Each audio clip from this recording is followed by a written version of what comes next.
Kasey Goins is a functional nutritionist who works with ambitious women to rebalance their hormones so they can win their power back. Powerful niche.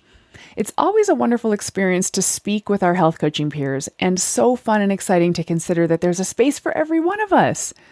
As a veteran health coach, Kasey offers some actionable pep talks to help you focus your energy where it's going to help you the most. Hi, I'm Erin Power. And I'm Laura Rupsis. We're certified health coaches, and this is Health Coach Radio.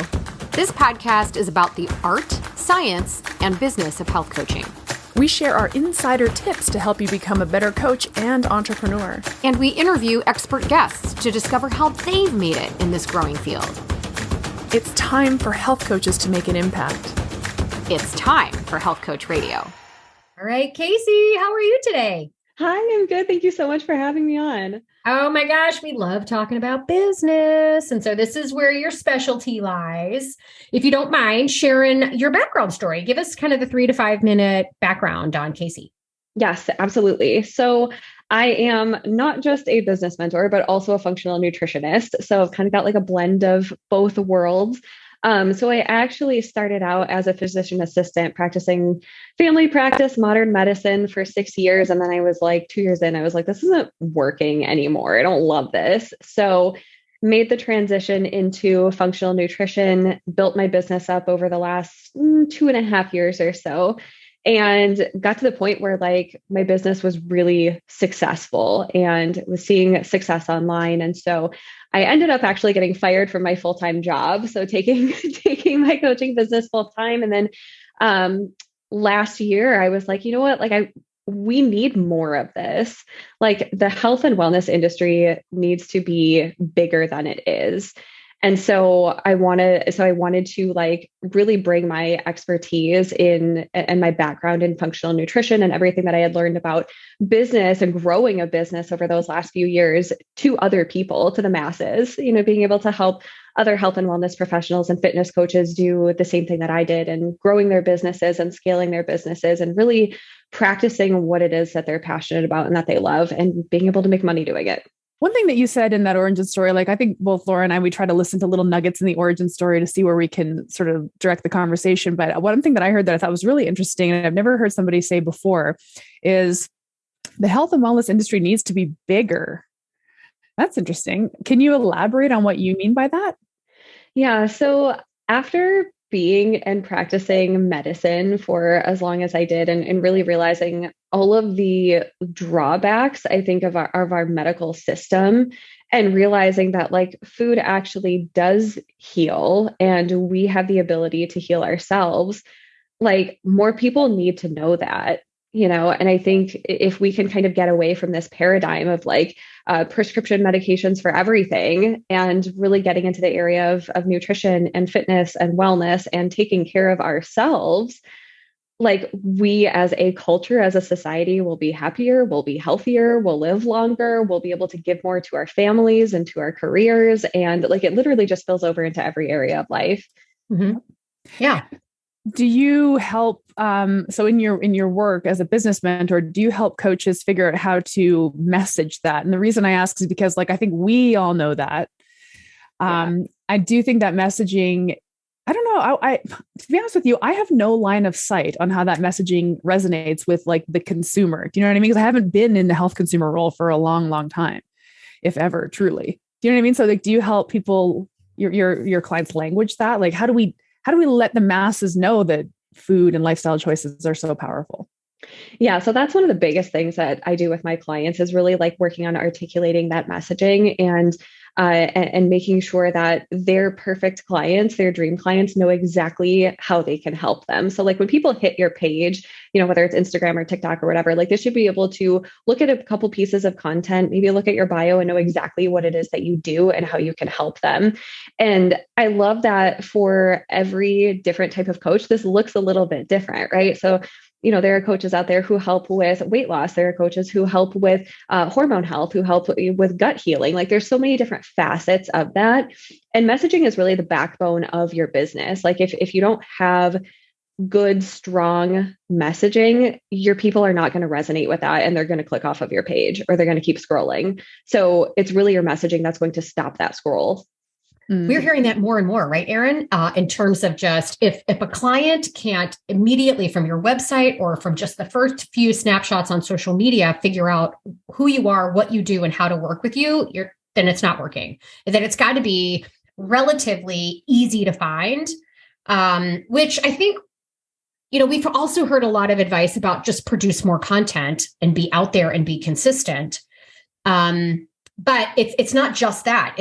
More is not necessarily better if the message isn't clear, if it isn't consistent, if it's not saying the same thing 4 different ways, so that the client has it very, very clear, like in terms of what it is you do. So we're hearing that a lot more now, which is a little bit nuanced from, I think, what we were hearing from other business and marketing experts just a couple of years ago, right, Erin? I mean, this podcast's been about 4 years. Yeah, I think what we had been hearing in that time frame that Laura's referencing is, you have to have this I help statement or something like that, right? I help blankety blanks do XYZ in your bio. But I think it goes deeper than that. It's like people will do a certain amount of clicking through on your website or your feed, but they have to be able to figure out with relative quickness what you're like, what you do, how you work with people, how to get that ball rolling. The I help statement, is great, but it's a little bit more, I think, more layers to it now.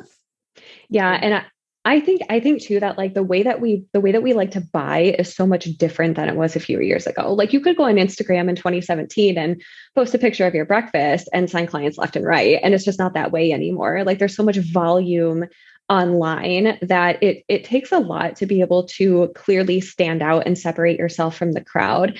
But the way that we like to spend our money, I think is different too. We want to, it's not just like your I help statement where like, oh, okay, like I can help you with this thing, but like I want to know the people that I work with, like I want to know my mentors and their vulnerabilities and their, their like lowest points. Like I want to know that I'm working with a real human being. Mm-hmm. And so I think a lot of that has really, I think a lot of it has really come out since TikTok came out.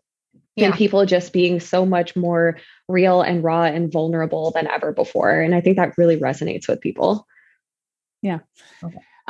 It's so interesting because, I mean, you bring up a good point. Instagram, like I'm speaking Instagram because I don't speak TikTok. Yes. I love Instagram. Okay.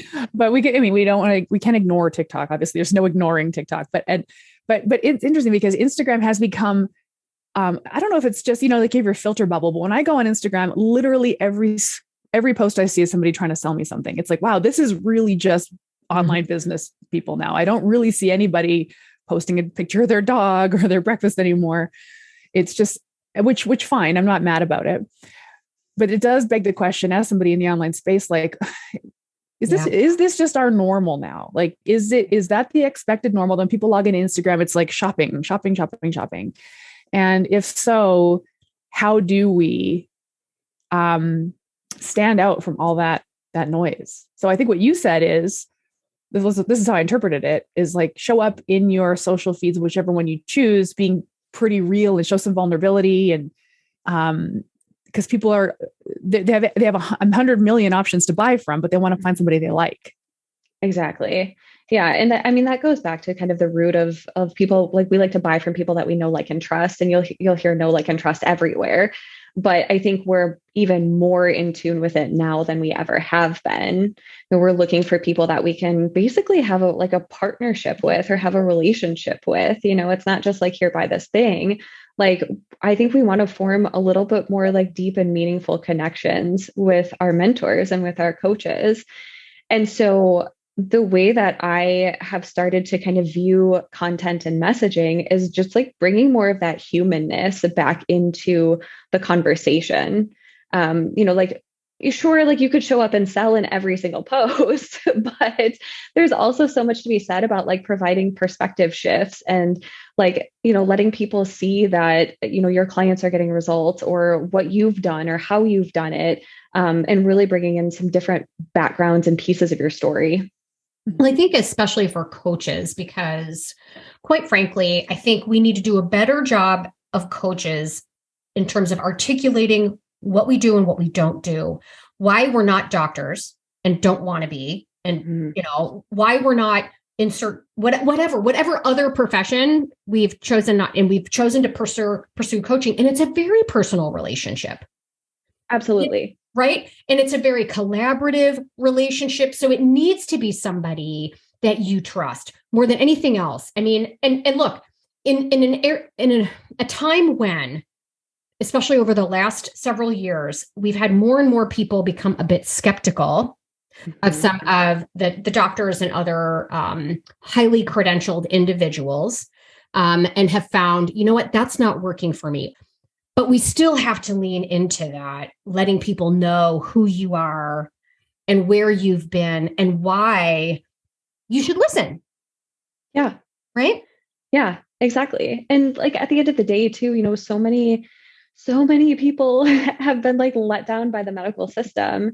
And so like you as a health coach, nutritionist, you know, fitness trainer, whatever it is, like need to be able to articulate like, no, like this is how I can help you. Yeah. Like this is how I can help you feel better. Because at the end of the day, we all just want to feel good in our bodies. Yeah. And I don't want to put the medical profession down at all. I'm not. They're completely overwhelmed. Oh my God. For sure. Oh my gosh. Yeah. Overwhelmed. So the degree to which, and I heard you say it, like the health and wellness, like community and profession needs to get bigger. Because the only way we're going to bring down healthcare costs, the only way we're going to bring down the risk people enter into every time they take a medication or go into surgery is by having fewer people that need it. The demand needs to come down, right? Yes. The need for it needs to come down. And the way the demand and the need come down are by creating a healthier population to begin with. Absolutely. And this is where health coaches are. So health coaches, stand firm and confident in what it is we do. Stop lamenting about what you're not, and stand true to who you are. And that's where this message needs to come in. So I would love to just dial back a little bit, because you were saying you were a physician's assistant for 6 years, and you kind of very briefly, that's not what I want to do anymore. So I would love to dig a little deeper into that story and what it was you noticed and how you might use that to help other coaches create their message. Do you mind sharing a little bit more of your story about why you wanted to leave that and how that informs your business and how you might help other coaches articulate their path? For sure. So this is a part of business that gets to be fun because you get to bring your story into the picture. So, you know, me being a physician assistant in Western medicine and a couple of years in realizing that I felt like I was like kind of helping people, but I wasn't like fully helping people.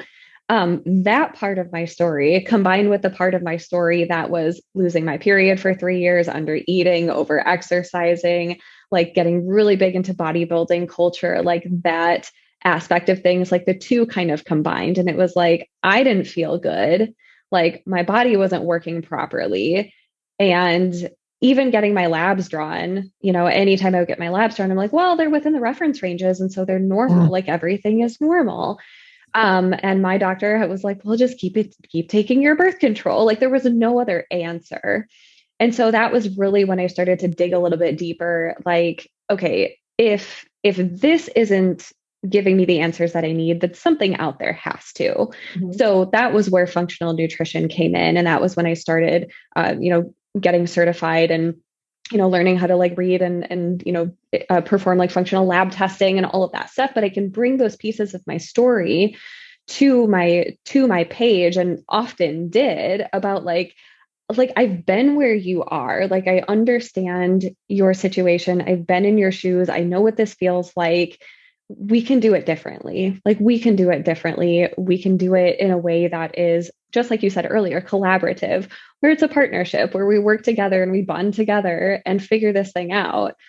And when you kind of implement that piece of like storytelling and really help people understand that you see them, that you hear them, that you understand them, that you value them, like that's when we're forming connections, and people like to buy from people they form connections with. Yeah, absolutely. I think that's interesting because, you know, we kind of kicked off this conversation talking a little bit about how this all shakes out in the healthcare system, maybe in a manner of speaking, right? Whether that's, you know, in a clinic or with respect to lab results or whatever it might be. I'm really excited about this because like I'm currently working on some curriculum specifically to educate health coaches to work in medical practices and kind of get them set up to like understand how to insert themselves into an integrative team. And it's I mean, the research on it is really exciting on outcomes with these collaborative teams, just because the health coaches, they're actually helping people implement, like, what a concept, right? Yeah. People still want to trust the healthcare system, but after a certain amount of sort of disappointment, there just becomes an untrusting relationship. And I think the health coach's opportunity is to introduce that sense of trust back into the whole system, because we build these partnerships.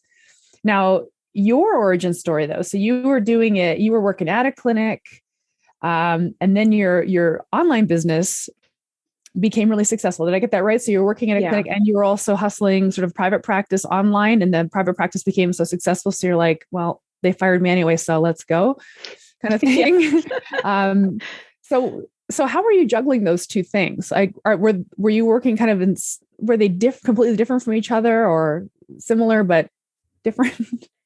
Yeah. So I was working full-time at my 8-to-5 job while building my business up on the side. And I did that for probably close to 2 years. I probably could have quit my job sooner, but there's always that, like, piece of stability that just feels really nice.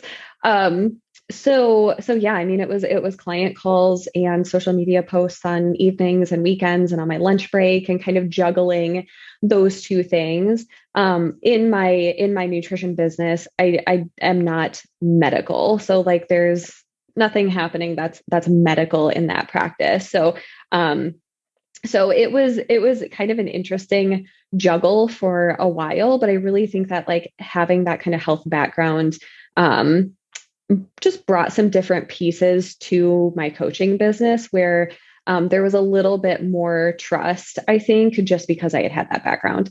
Yeah, I completely agree. And I actually really love this model because we're seeing more and more and more jobs, jobs in the health coaching space, whether that's at a clinic or at a health coaching company, like maybe an app-based thing. Or there's every single day, I think I get 25 to 30 job alerts for health coaching jobs in the US. So what I love about this is that I love when somebody decides to enter health coaching and they want to make a difference in the world, but it's just not going to happen. Like, entrepreneurship is not going to be off to the races thing immediately. Yeah. So I love this idea of having a job, practicing health coaching, right? Getting your teeth, basically. And sort of building this thing on the side. So you have the income, you can pay the rent or whatever, and you can build a thing. Is it easy? No, you're hustling, right? It's not fun, but you're doing two things that you love. You got this day job that you like, you're building this thing of your own. And then at some point, we always kind of use this sort of the analogy of tiptoeing out of the career rather than leaping. Yeah. This whole idea of a leap, you just need to forget about the leap. It's like tiptoe out when it feels safe. You said you could have probably left at year 2, but you were like, I'm just going to hang on because you just never know. And I think that's a perfectly viable feeling to have. Like, I'm just going to hang on to this salary for now because I'm still building this thing. And at some point it feels right, or the universe just delivers you an opportunity to make that final move. But man, there are so many opportunities right now to work in health coaching while building a health coaching business. Absolutely. And I think it gives you a little bit of like ground under your feet. Like, it gives you some footing while you're figuring out the entrepreneurship side of things, because it can be a really wacky roller coaster. And so you've at least got a little bit of a base while you're building up your skill set, building up your experience, building up, like, taking on clients and kind of figuring out that whole dynamic, and still feeling like financially secure and a little bit more stable at the same time. And I think, like, looking back, I'm so glad that it happened the way that it did. I'm so glad that it didn't happen any differently, because I think, like, it was just exactly right for me. Mm-hmm. Do you know what? I just want to add one more thought that I was thinking before we move on. This is a little bit esoteric, but you know what else I like about this is that if you get a health coaching gig and you're building a health coaching business on the side, like, you are immersed in health coaching. You're doing it. Versus maybe, hanging on to your software engineer job, which I'm not mad if you do that too. Hanging on to your software engineer job and building your health coaching business. It's like, it's just those are such different industries. And it would be really hard to kind of like record scratch out of software engineering and just be in health coaching. But like, if you that's actually how I left my professional career. I was working in marketing and advertising, and I got this crazy little contract position with a smoothie company that wanted a nutritionist on staff to help make new smoothies. And I actually think smoothies are dumb, but it was a good opportunity. So I had this little full-time-ish contract gig doing smoothies, which is weird, but it's at least in that realm of health coaching. It's outside of the realm of marketing and advertising. So I did definitely leave that career path, but I still had a paycheck. And it was interesting because I got to kind of immerse in this health world that I eventually wanted to be in full time. So I just think that's another exciting thing. There's something about the like embodying health coaching, like, because it is, to me, it's a physical embodiment practice, the practice of coaching. Is. Yeah, it is. It so is. It so is. And I love that point that you brought up, because I feel like no matter what field you're in, like if part of growing a business is being embodied in the work that you do, like people see that, people feel that. It's the whole like energetic thing. But when you are like, when there's like total congruency and you're like completely embodied in the work that you do and you're immersed in it, like that is felt. Yeah, and it helps build confidence. So I was talking to someone who graduated from our course, by the way, and he actually has 2 jobs. He's working for 2 other companies, businesses, organizations as a health coach, and he loves it, right? And having done that has allowed him to build a ton of confidence in his own skill set and his own value, and has also helped him identify what he might want to do differently or what else he might want to bring to the table that isn't putting down what he's already doing. It's just different. And so now he's got the confidence to go forward and say, this is it. This is going to be my place, right? And then allows him to go forward and build the signature program, because he's done other things, has found success in other things, and realized that those are great and they serve that niche. But I also have this other side of my own experience and my own passions that I want to bring to the table. So there's a lot of value in that too. I just think that's phenomenal. If there's one thing I've learned in my years as a health professional, it's that changing lives is much easier when you're doing it alongside a team of experts. Physicians, nurse practitioners, and other care providers have learned this too, which is why they're looking for health coaches just like you to join their medical patient care team. Primal Health Coach Institute's Health Coaching in Medical Practices Specialist certification prepares you for that. You'll learn how to work alongside a clinician and advise and motivate patients to change unhealthy lifestyle habits and manage chronic conditions. By the time your studies are complete, you'll be ready to secure a position at a practice that fits best with your coaching style, and you'll have the tools you need to plan programs, accept referrals, and coach patients.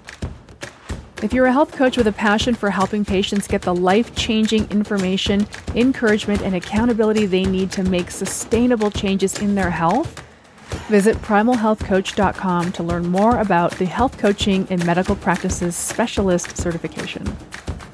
So you've found success building your own business. I would love for you to speak to what it is you think were foundationally helped make you be successful when so many other people kind of aren't in the beginning. Yeah. Well, this is a really good question. I feel like it's just a conglomeration of a bunch of different things. So, one, I think, was figuring out like really who I wanted to serve, really like who my ideal client was, what they're struggling with, and what their desires were. And I think we could you could go really deep with ideal client work, but really at the end of the day, it's like that like perfect person that you have in mind. What are they struggling with? And what are their goals? Like, what is it that they want to overcome? I think for me, niching down was also really, really helpful at first. I think when you think about health coaching, it's like, well, we could help people with their gut and their energy and their moods and like all of these different things, but really like niching down and focusing on one specific area that I knew I could make a difference was really helpful at first, and really started to call in and build my audience. So those 2 things. I also think having like a strong brand was really helpful too. So branding being not just like your colors or your fonts, but just like the vibe that people get when they come to your page. Like what's the feeling that you want to evoke? And for me, like I wanted people to be able to land on my page and be like, well, if you can do it, I can do it too, or if your clients can do it, like, I know that's possible for me too. And so I wanted to help like so my niche was women's health hormones. So I wanted to call women up into being like, you have the ability to take your power back. And that's the feeling that I wanted to create on my page. So, ideal client work, brand recognition, Messaging was really important too. So like after niching down, it was like, okay, how are we speaking clearly to this one person? Like there's a one person that you have in mind. If they are your best friend at a coffee shop, like how would you talk to them? And we take that to your content. So I feel like it was really like those foundations never really change. They never really change. Like regardless of if you're pivoting or, changing your niche up a little bit, like they are always going to be the core of what you do. And then obviously we could get into like building a signature program and selling and launching and like all of those different pieces too. But I think those were like the really core that got me started. Ooh, my eyes just lit up. I love talking about building signature programs. I actually think that's an exercise that every coach should put on the front burner. But before we get into that exciting content and topic, you mentioned brand recognition, which I think is just a really interesting concept to bring forward, which is this idea that when somebody sees your brand, like out in the wild, they immediately know it's yours. Is that kind of what you're thinking? Like the messaging there's consistency to it, the look and feel. It's always kind of from the same origin of energetic origin kind of thing. Is that what you mean by brand? And you say brand recognition? Yes. So like, just to think of some examples to kind of like pull this into context. If you go to like Chanel's Instagram page, they've got like a very like moody kind of feel to it. Everything's a little bit darker tones. And there's like this feeling of like luxury when you hit their page. And like, that's not even like, you don't even have to click through their content. Like, it's just a feeling that you get when you come there. So when people are coming to your page, like what are we trying to create? So there's consistency, there's some congruency. Maybe you're using some of the same colors and the same color schemes. Maybe you're, like maybe you're pulling in like some of the same text, or you screenshot from your notes app and you post that. And like, maybe that's your thing. So whatever like those pieces are that are really important to your brand, we want to kind of amplify those a little bit. Yeah, I love that. And I thought I had this little exercise that I did a few months ago at a workshop I was at, and we're talking about this. Like when somebody comes to your feed, is there any congruency or like logic to it? And there wasn't any in mine, spoiler alert. But I was thinking, like, I got into this little habit of thinking, well, everything should have a similar font. It should have a similar color. I was kind of borrowing aesthetic cues from things I'd seen on other people's feeds. And then I had this conversation with a peer of mine who said, well, you're always out in your forest. Like you're always out in nature, in your trees there. That's what I think of when I see you. I think of like your forest that you're always walking around. Because I'm in my Instagram stories, I'm always in my forest, but my feed doesn't show. My forest isn't in the feed. So it's like, why don't you put like your forest and that foresty kind of dark, earthy look? And it was like, yeah, why don't I? Why am I doing this like gym aesthetic? It's like, I never post pictures of myself in the gym. I'm always out in the trees. I just think stuff like that is really interesting. And the reason I'm just bringing it forward is because when it's authentic to who you are, it's more fun. Absolutely. Versus if you're trying to square peg round hole yourself into some aesthetic that you think is pertinent to the industry. Oh my gosh. I love that. I love that so much, because that was the whole first year of my business. I was like, well, this person is successful, so I'll just try to like borrow some of their colors, or like they create their posts like this. Maybe if I do that, maybe if I use these infographics. And it was literally looking everywhere else but myself. And there's so much noise in the online space that I think it takes tuning a lot of that out to really figure out what feels good for you and feels in alignment for you. So just like your forest space, like that is totally like true to you. And so where can we pull in some of those elements that are not somebody else's, not like a blueprint that somebody else has told you is successful, but really feel aligned to who you are? Yeah. I think where people get tripped up is they think, well, what does a forest have to do with metabolic health? It's like, it doesn't have anything to do with it. Right. That's fine. Your brand doesn't have to look like the thing you sell, like the product that, I don't know, like that the brand is an expression of who you are as an individual, so that people can get to know and understand you. I think, I don't know. That's how I'm starting to view it now, because we're all going to get into the trap of staging a photo shoot in our kitchen, holding an apple. It's like, how many more whether you like coaches or not? I know, like how many more pictures of that do we need? We don't need any more of those in the world. We're done. We're fully saturated with those. But I think that's where whenever I see new health coaches who get really excited about getting their branding sorted out and they hire a photographer and they go in the kitchen and they get the apple and it's like, oh, cool. But like, think more about who you are. Cause then again, it's just a lot more fun. So you launched your own success. How did you go from, hey, I have a successful health coaching nutrition practice. Maybe I should start helping other health coaches. How did that transition happen? The transition was a really slow one. It was one that I was trying to like ignore and push away for a long time. But I got to the point in my nutrition coaching business where I was like, I want to make a bigger impact. Like I want to do more. And I feel like it was just like the next evolution of myself. So it was definitely something that I like pushed away for a couple months. And I was like, no, I don't think I want to do that. Like, that can't be right. That kind of thing. And then I was talking with one of my mentors and she was like, why don't you just try it? Like the thought just kept coming up over and over and over again. What if we helped other people do this? And like, oh, this feels so fun. And like, I don't know, just like the feeling behind it, I got excited every time I thought about it. And I was like, well, if there's excitement behind it, then let's just run with it. And I love it. Like, I love it. And so there's so much about chasing what you love, I think, and really feeling into that intuition, because literally your gut will never lie to you, but following that intuition and that instinct. And so that was really what kind of propelled me forward. And after so I created a signature program, Erin, you're going to love that, but created a signature program. And then from there, kind of branched out in my nutrition coaching business and got to the point where I was beyond the 6-figure mark. And I was like, I have to show other people how to do this. Like, this is working for yourself. There's nothing like it. Mm-hmm. Yeah. Okay. I mean, we hear from people in terms of, Erin and I always roll our eyes when we're like, but how do I scale it? Yet they've got nothing built, yet. Yep. So they're going from, I've just discovered this thing called health coaching. I want to sort of change careers. So how do I go from 0 to a 6-figure business in the blink of an eye?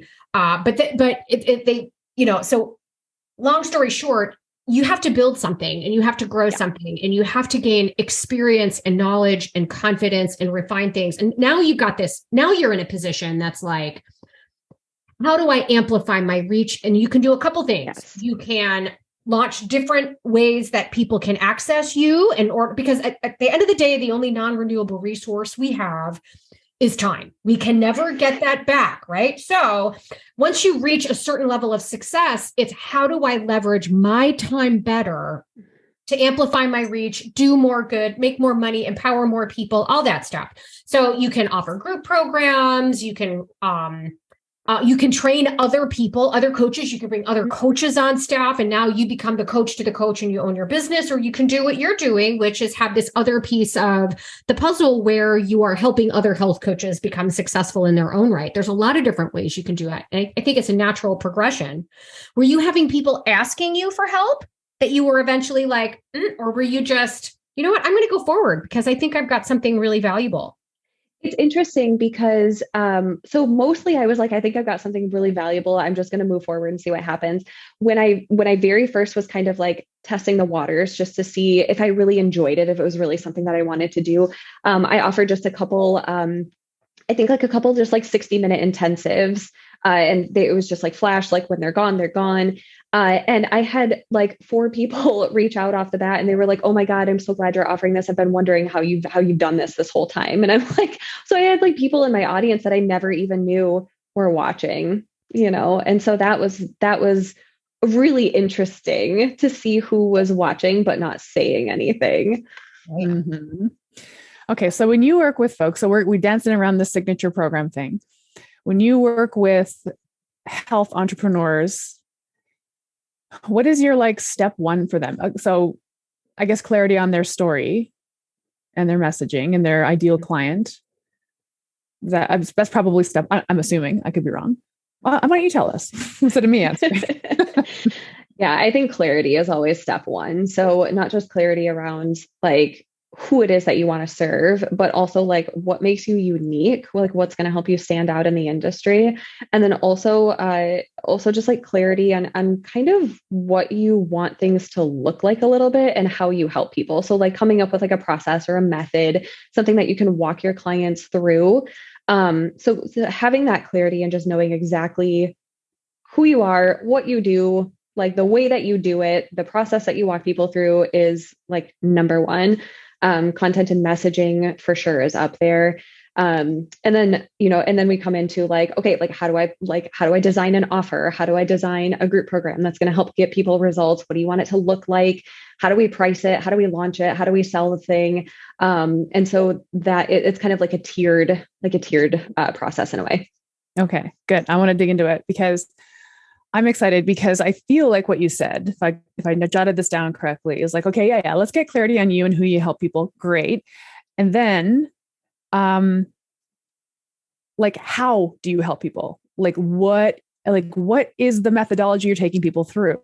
I just feel like that is such an early step that goes so overlooked, and we'll spin our tires in avatar client exercises for a long time. And we'll think about running a small group challenge or something. It's like something small, cheap, just to get started. And it's like, I think you have to understand what step one of your methodology and what step two is. Like when a client does enroll, let's think optimistically. When a client does enroll, what's the first thing they have to do? Well, they probably have to do an intake form. And then what happens after that? And then maybe are they enrolled in a course? And what is the first thing they learn? Like, I feel like this is so overlooked, this building of a program.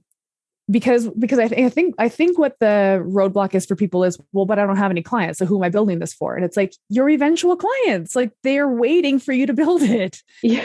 Right. We can't just say, oh, I'm open for business now, book a discovery call and just, it's like have something in motion, have at least thought through when I do sign my first eventual client, what is the first thing they have to understand to do? And then how do they move through my protocol?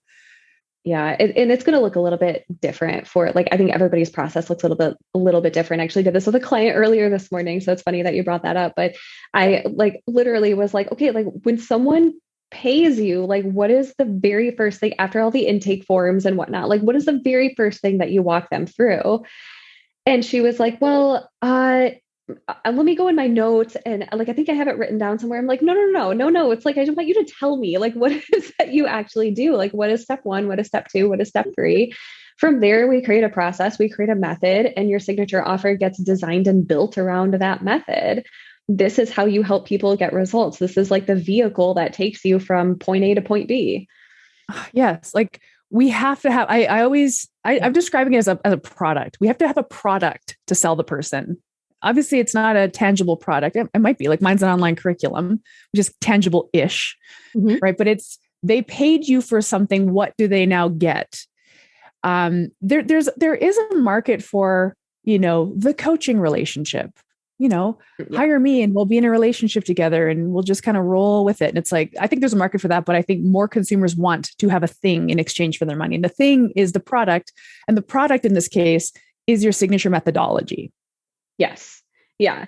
Yeah. And they're also paying for the end transformation. Like they're paying for the result that your program is going to deliver.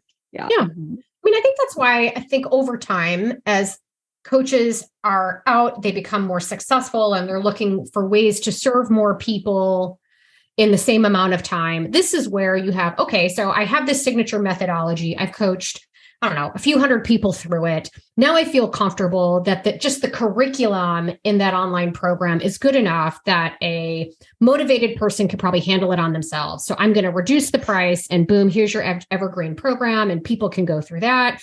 Now I feel as though I've got a strong enough grasp of the common questions and concerns. So I can run a group program now too, where I think I can bring to the table what most people are going to. And so now you've got, another sort of scaled back version. It's more than your evergreen, like DIY. It's less than your one-on-one, but you still get to engage in people. Then you can have, so there's ways that all of this, but you have to start with having a signature methodology and a platform and a program by which you've put people through, you've tested it, you have confidence in it. Oh, then you can put out books, then you can have sort of not sample, but like ancillary little mini programs that might go a little bit deeper into the aspect of, I don't know, like, if you're talking about women, perhaps you have a little mini like hormones course or menopause course or whatever the case may be. So there's ways that you can grow, but you've got to start there. And so many people want to skip over that. Well, you literally just described how to scale your business. Yes, exactly. People literally, they put the cart in front of the horse the whole time. It's like, well, I'm going to start with small groups. I'm going to start with a DIY course. It's like, how are you going to start with that? That doesn't even make sense. You have to start with the big thing. You have to start with the signature program, and then all these other things unpack from there. We can't skip over that step, folks. Sorry. Yes. I know. And I think that like, I have this like weird relationship with like the online course creation piece of things, because I feel like so many of us, like, we get a health coaching certification, and immediately it's like, well, I'm going to create an online course, but we haven't taken anyone through that. We haven't taken them through our method. We don't know that this is the order that's going to make sense for them. And so like, I think there's so much value in running something live and like literally co-creating something with your people inside of your program, taking them through. And then as you run it over and over and over again, then we build it as a course. Then it becomes evergreen. Yes. You're building it with your clients. Yeah. The first like couple years of the existence of your methodology, it is changing every time a client goes through it. And then after a couple of years, it's like, okay, there's some predictability built in. I know every question that they ask. The order makes sense. Then you make a course out of it that you sell. But I always wonder when people say, I'm just going to launch with an online course. I'm like, who's going to buy it? Like, it's never been tested. Nobody knows who you are, or what you do, or what outcomes you get. Like, who'd buy that? It seems, I think on paper, it seems easier to just launch a little course or just launch a little group challenge, but it's not. It's literally, what though? It's so low risk. If you really think about it, there's probably a lot of people that will throw $49 at an online course in the hopes it's going to fix whatever problem they have. Mm-hmm. And God knows how many of them they've bought, kind of sort of tried it, ran into an obstacle that the person who wrote the stinking course didn't anticipate because they didn't put enough people through their program to begin with, and they were unsuccessful. So they went out and spent another $49 on another course. So the margins are high, in terms of what it costs to actually bring it to market versus, you get enough people at pay, so the margins are high. The risk is low to the person that actually produced it. Because if you've got to give someone a refund, okay, I'm refunding $49 or what have you, you don't run into the liability issues and all this other stuff in terms of like, so I kind of get why people go down that road and why it's so popular. The problem is we are continuing to make the same mistake over and over again, which is this top-down approach to health and wellness. That doesn't work. It's a very personal approach. It's a bottoms up approach. There are people that can benefit from the top down to a point, but they're only going to benefit, once again, if you put a lot of people through this program and you can help anticipate and that what you've now built in terms of a DIY program works and addresses a lot of the common obstacles. And the biggest example of this is all these perimenopausal and menopausal women that are buying weight loss courses. Yes. And weight loss programs that are unsuccessful because their bodies are different than the next woman or the other human or whatever the case may be. This is a very personalized situation. Don't even get me started. Okay, I'm on my soapbox. I got to get off it. But I think we're all in agreement here that there's a natural progression that if you really want to not just be successful in earning money, but successful in actually helping people. Yes. You've got to first be good at helping people, individuals, before you can help groups and before you can sell a course that actually does a lot of good. Absolutely. Oh, it's so good. We agree. We all agree. Income is great and impact is important. So, okay. So we start with that. And we're all in agreement that a signature methodology is where you would want to start. And then you said, and then, then we figure out the offer, then we figure out launching, then we figure out group programs. Can you, in your words, describe what the offer is? So I think the offer is, really the offer is the thing, is like the product, the thing that you're selling that's going to help get a transformation. That's going to help people get results. So, an offer could look like your one-on-one coaching. An offer could be a group program. An offer could be a 1-hour masterclass that you run. It could be a mini course. It could be whatever you want it to be. But there is some sort of transformation or end result from your offer. Okay, good. The reason I'm asking, honestly, and I, at risk of sounding really dumb, the phrase "the offer" has always eluded me.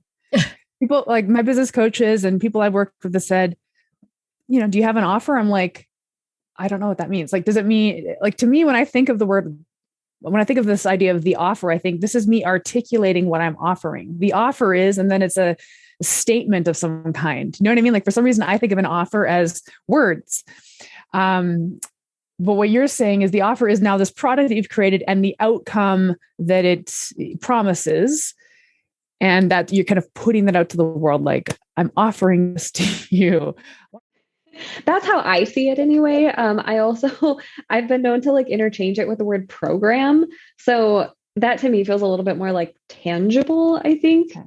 So I don't know if that helps, but it does. Good. Yeah. So what is, in terms of the word offer, is the value inherent in there somewhere? Because that's a question that we get from people. Like, what should I be charging? And my sort of question from there is, well, what do you think it's worth? Yeah. I think, so like pricing, oh my gosh, like pricing could be like a whole separate thing.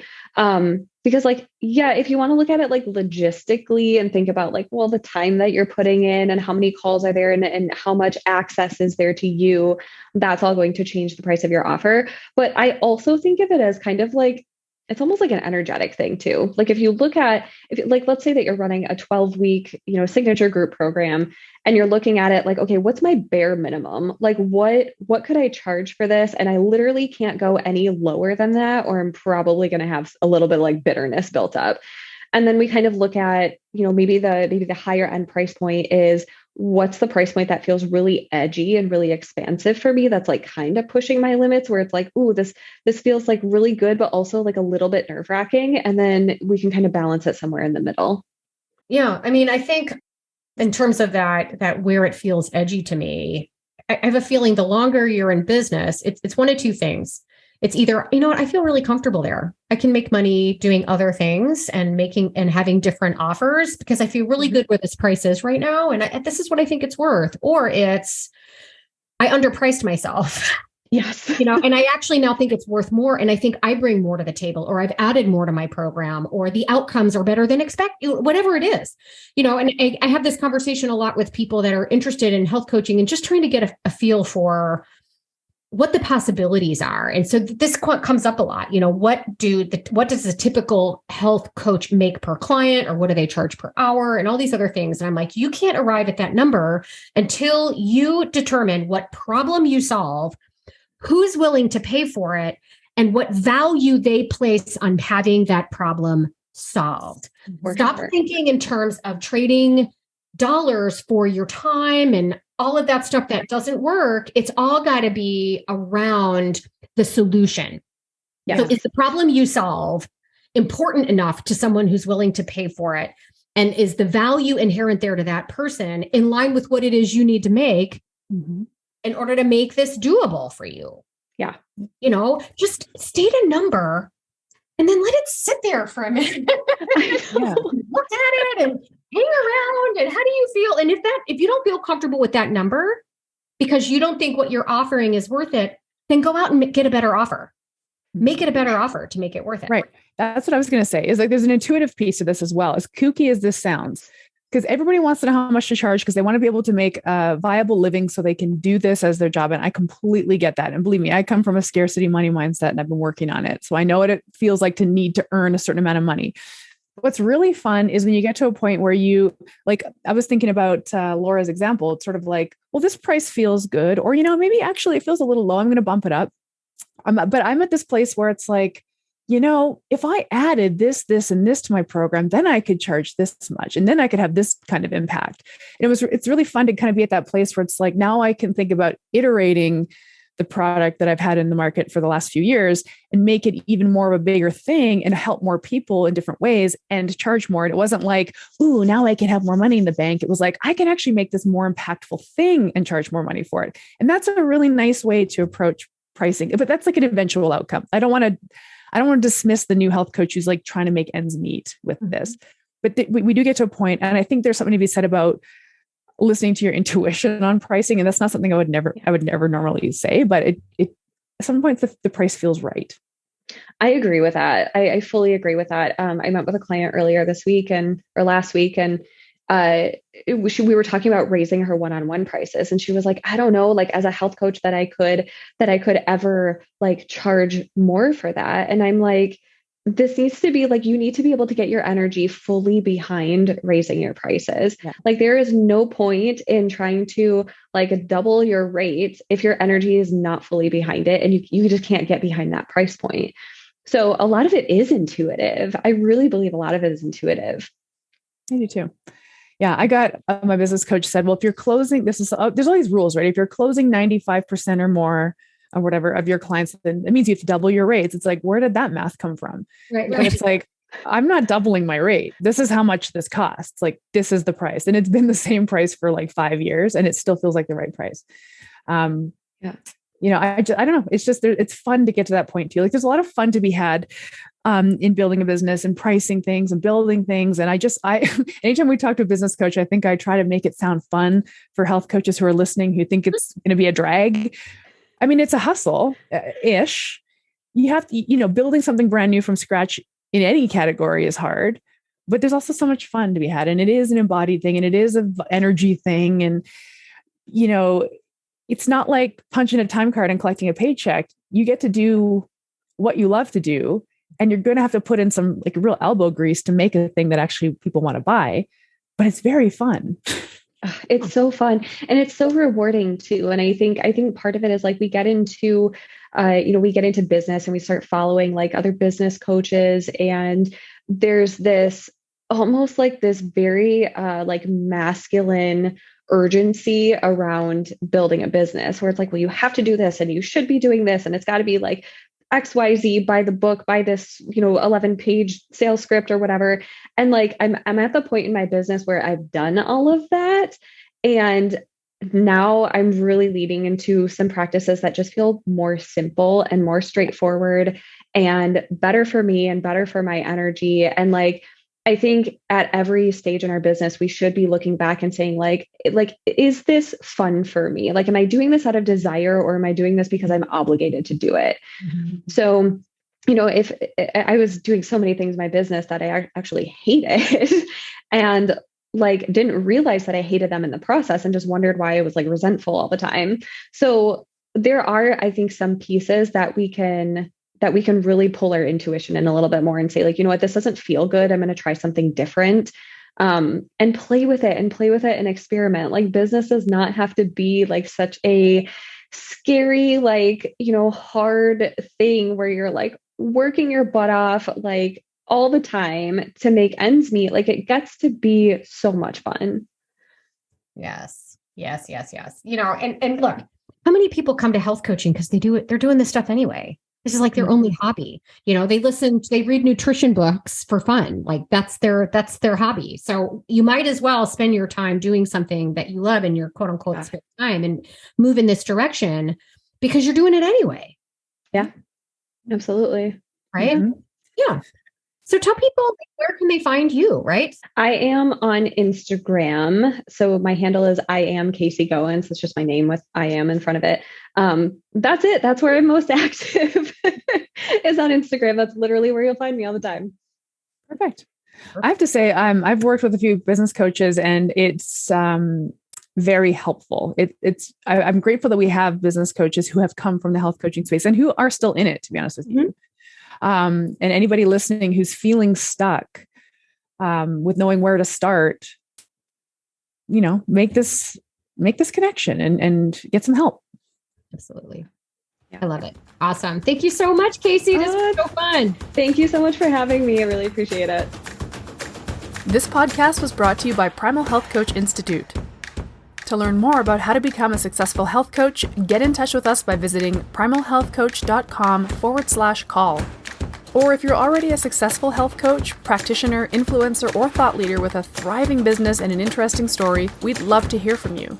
Connect with us at hello@primalhealthcoach.com and let us know why we need to interview you for Health Coach Radio. Thanks for listening.